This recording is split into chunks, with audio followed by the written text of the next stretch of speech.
Guys, we need. It's extremely important that we have your focus. Look, I get it. You have your class trip, and a lot of people aren't necessarily going to be here Thursday and Friday. But that doesn't mean it's a good idea to waste Monday, Tuesday, Wednesday. If we don't, I like to. Wait, are you going on a trip? No, I like to look at success as a destination. Everybody picture that back door there as if you make it through that door, you succeed. Now, there's lots of ways to look at this. You could look at it as like succeed in life, but let's just talk about succeeding enough in math that we don't get left back, that we go to the next level, that we pass. Now, every day, maybe in September, we started by standing right about where I am now. Everybody stands right about here. And then the question is, what are you going to do on any given day to make sure that you make progress toward that door? Now, if you come in and you take a day of class and you don't pay attention and you don't do homework, you are not going to be banished to the uttermost parts of the earth. You're not going to live your life on Antarctica. You're not going to go to Hades or anything like that. However, you're not getting closer to the door either. If you don't do things each day that take you closer, then you are not going to be successful. Now, I'll give you a really good example. We had a softball game yesterday against Eastport South Manor. They had a very good pitcher. It was a close game. We wound up tying 2-2. And we practice a play every single day in practice where if a girl goes into a bag, we throw behind her and we keep the tag on her because we expect her to round the bag like most runners do. And then you can get an out that way. Sure enough, in yesterday's game, we did everything right, and it worked out really well. We executed. All of the work we put in was successful. And so far for softball, with 3 wins, 1 loss, and 1 tie, we're doing a really nice job. Now, you come in here today. You either do something that carries you closer to the door, or you don't. Now, there's only so many days in a year. And if you don't do enough work to get you to the other side of the door, next year you come all the way back in the room, you come all the way back to here, and you start all over again. I don't think that's something any of you guys want. Furthermore, there's another end of this that's really bad. I don't know if you realize it or not, but it costs you a lot of money. See, if you graduate on time from high school, if you choose not to go to college, then you go get yourself a full-time job and you start making money. Now, high school graduate only doesn't really make a lot of money, but you make some money. You might make as much as $20,000 in a year. If it takes you extra time to graduate, if it takes you an extra year, can you make that $20,000? No. So you just took money out of your pocket. And if you mean to go to college, it can be as much as $50,000 for being a year behind. Now, it's very hard as a student to think about, in September, to think about succeeding at the end of the year. The only thing that you can do to make you think about becoming better is saying, look, let me take my step today toward the door. Let me take my next step toward the door tomorrow.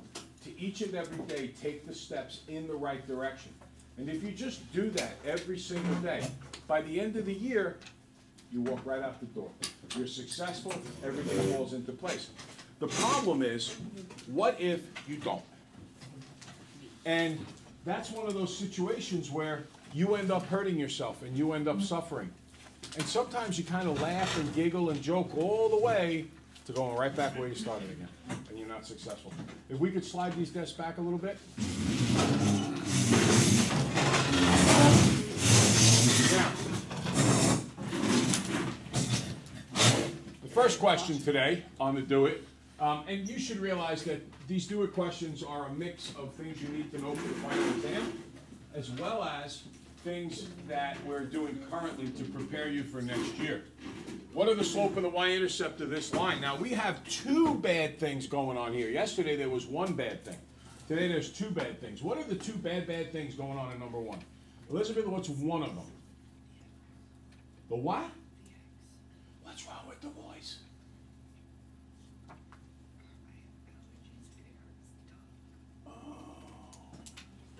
feel bad for you. That's when like seltzer water does good things, all the bubbles. All right, the x is bad, I agree. So we're going to add x to both sides, die. 3y equals 6x plus 9. But we're still not done. There's still something bad. Alan, what's bad now?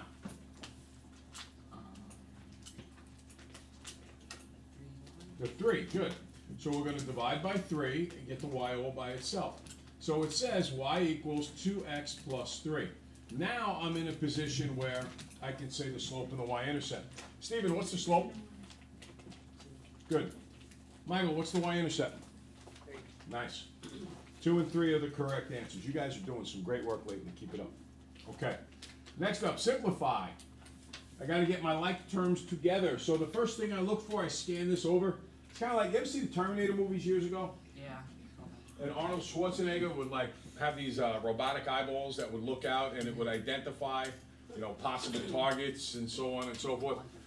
That's what you're doing now. You're kind of you're taking your robot eyeball, you're kind of looking at this and you're saying, there is the x squared term, 4x squared, and negative 5x squared make negative x squared.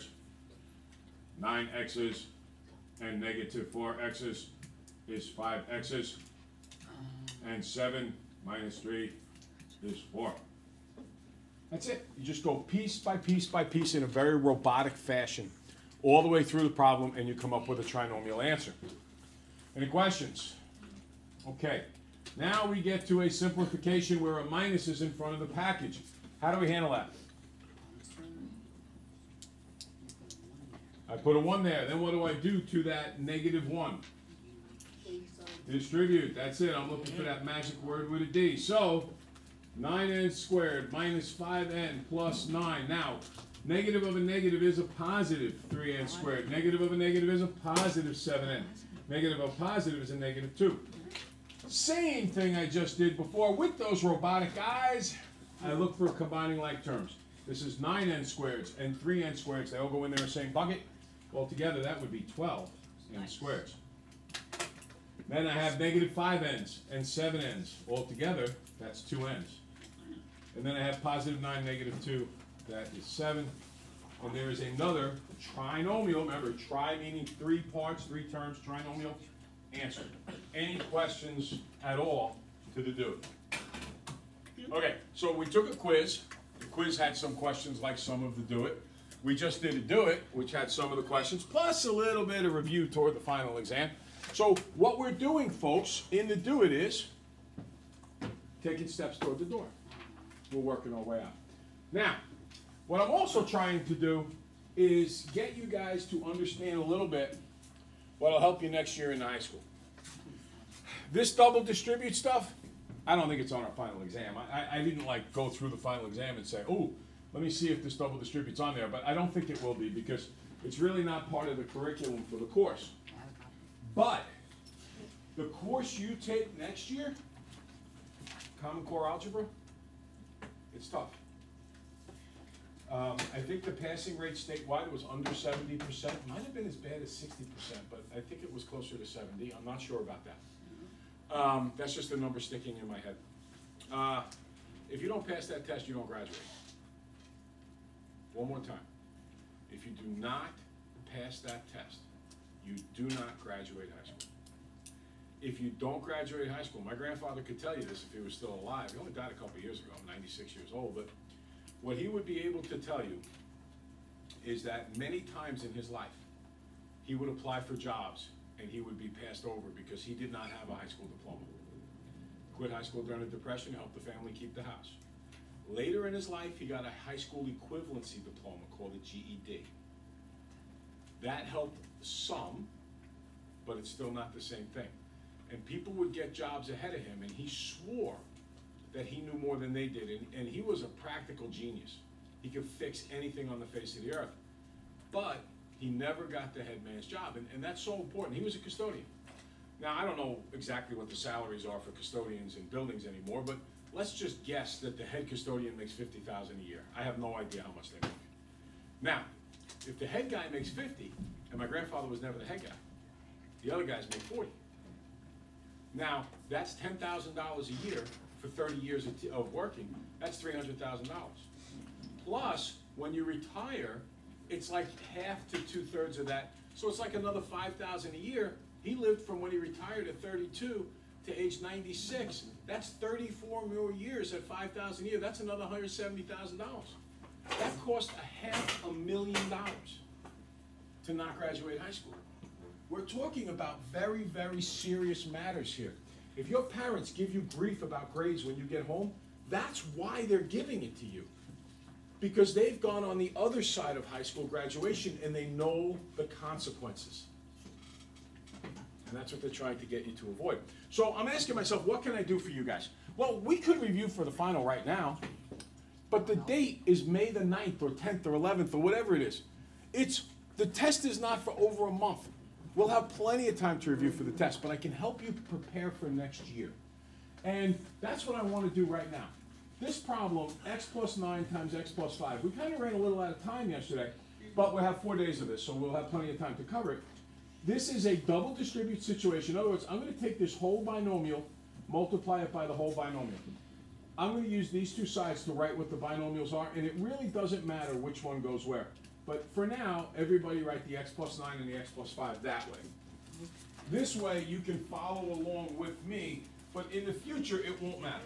It wouldn't matter now, it's just that your paper would look a little different, and that's not a really effective way to teach something for the first time. Okay, do you guys remember Punnett squares from science class? Right, dominant and recessive, like eye color, right, genes, genetics, all that kind of stuff, and you fill in the Punnett square? Well, that's what you're kind of going to do here. You're going to multiply to fill in the Punnett square, or in this case, the double distribute box. What's x times x? X squared. What is x times positive 5?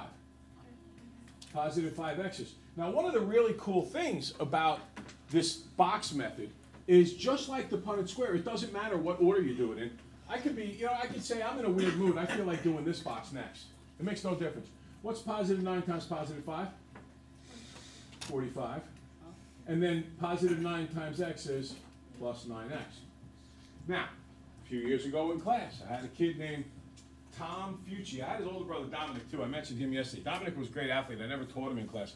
Tom I taught in class. And Tom turned around and said, "Oh, look, it's like a peanut."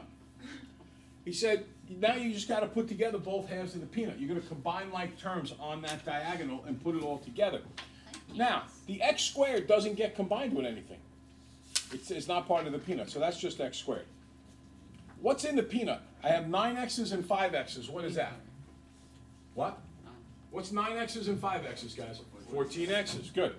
So plus 14x, and then in this box, nothing gets combined with the plus 45. So it's x squared plus 14x plus 45. That is the final answer. Any questions? Now, this particular technique is called the box method. So when you see a binomial, and you're going to multiply it by another binomial, x plus 5 being one binomial, x plus 2 being the other, what I suggest you do is just look at it and draw a box. And then write in x plus 5 and x plus 2. And now, you go figure out what the answer is. This is a product. We are multiplying.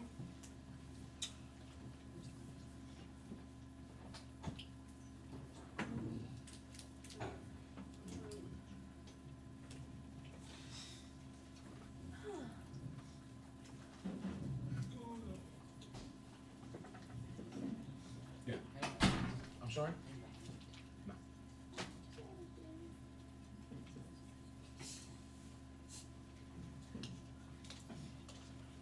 Kevin, I don't see you right.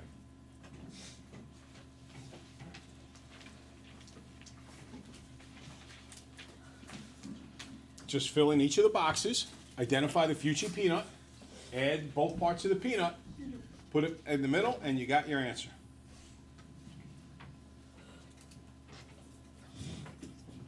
Okay, so let's go through this step by step. Ready? I'm going to do the boxes in a different order this time, just to show you that order is not important. The reason order is not important, by the way, is this is all commutative. It's addition. Addition's commutative. When things are commutative, order is not important. I'm going to do this upper right box first. What lines up with this upper right box? The what? The 2 and the x. So when I do x times 2, what do I get? 2x. Now, I've graded so many papers over the years of kids who do this box method thing. And what I've learned is the kids who get it wrong are the kids who don't write the signs. So look at your box for a minute. Does your box say plus 2x or just 2x? You want to make sure that the plus is there. If the plus is not there, it's going to hurt you. Not so much yet, but it will soon enough when I start mixing negative signs in there. All right, I'm going to do the box down here on the lower left. That's positive 5 times x. What's that? Positive 5x. Good.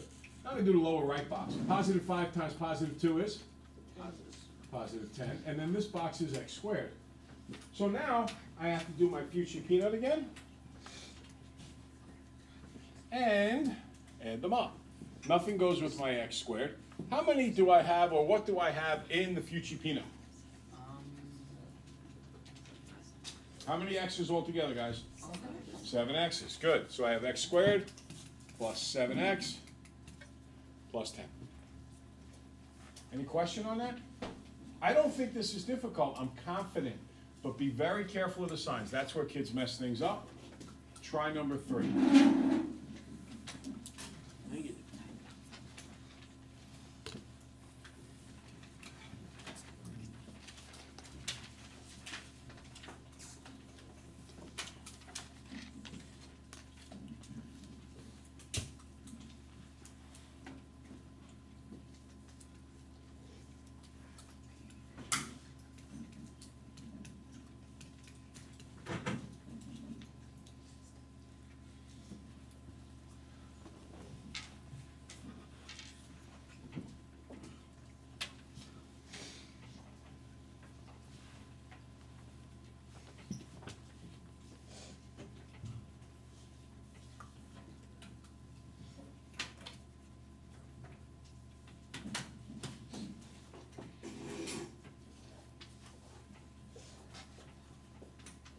Okay, now, I'm purposely messing with you a little bit right now.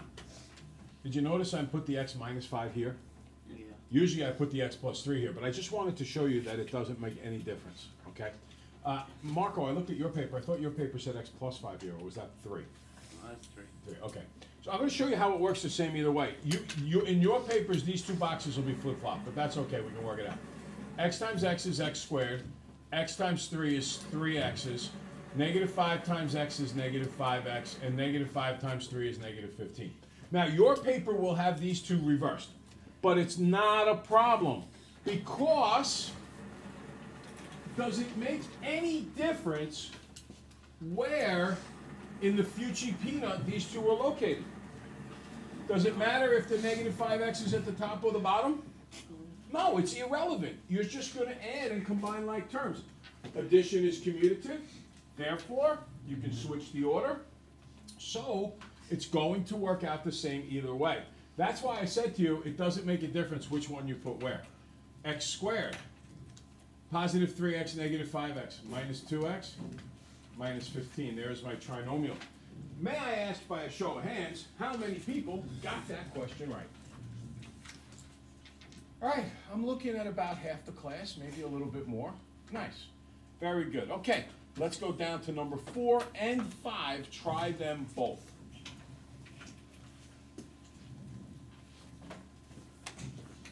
You're not taking your phone out again, right?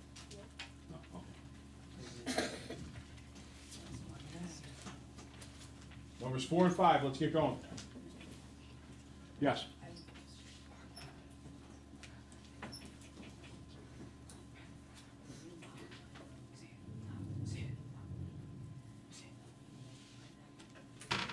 See, there should not be an x here, because this is just a number negative 5, there's a number positive 3. There's no x here, put an x there. You follow? Does that make sense? Okay. What's the problem here, boys?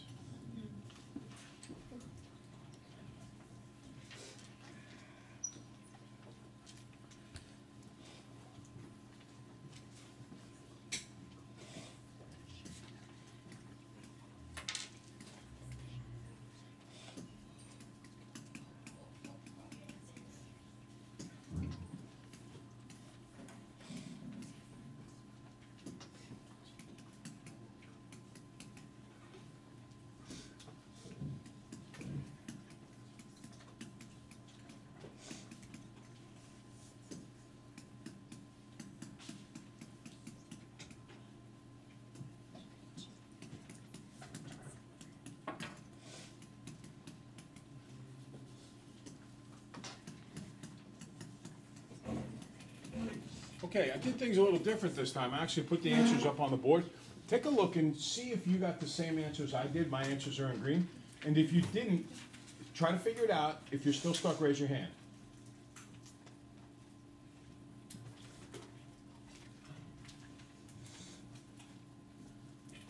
Are there any issues with numbers 4 and 5? Okay. No issues at all? Okay, so here's the game plan for the next few days. Tomorrow you come in, we got another quiz, we got another day of double distribute. Each day I make it a little bit more difficult. Monday, you come in, another day of double distribute. Tuesday and Wednesday next week, pre-test. Thursday was gonna be a test, but I didn't want to do another pre-test because I forgot we have class next Friday. So we will have 3 pre-tests next week, and then the test on Friday. So for the next test, there's really no way in the world you should fail that test, given the fact that there are 3 pre-tests. And for some of you, passing and failing for the year hangs in the balance. All right? I would say the answer to that is yes. I'm not looking at the numbers, but I definitely think that there's a way that can happen. What was that? Well, clearly you're doing better this market period, and I know one of the market periods, I think the first one you passed.